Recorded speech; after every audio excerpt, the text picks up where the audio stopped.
companies broadly, and not just platinum, gold everywhere, to actually pay the workers what is due to them?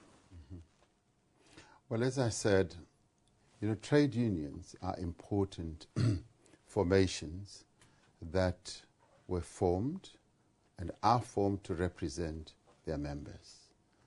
And I would say for any worker, the pride of place to be should be being a member of a union.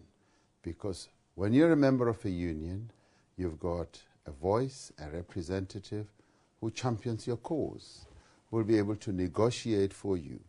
And so therefore unions are the ones, and they have a lot of power, they have a lot of muscle to be able to influence, to compel mining or companies in general to come to the party, as it were, and pay decent wages, living wage, and the dispensation that we have established in our country of collective bargaining is one of the best in the world, where you're able to get into a boardroom, a meeting room, and negotiate, and there has to be give and take.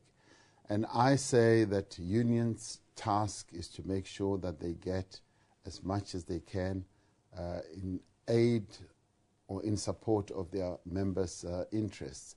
And of course, companies will always want to get as much as they can for their shareholders.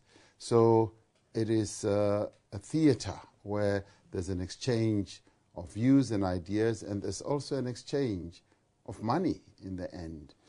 But you don't think it does, I mean, this report does raise some serious moral questions?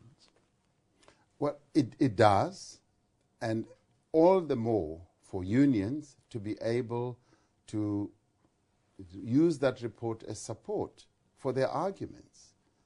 Because at the negotiating table, they are pitted against companies, and they are armed with the power of their workers, and the companies are armed with the interests of their shareholders. But in the end, we do need to get to a situation in South Africa where there is mutual interest, there is a common way of looking at things and arriving at problems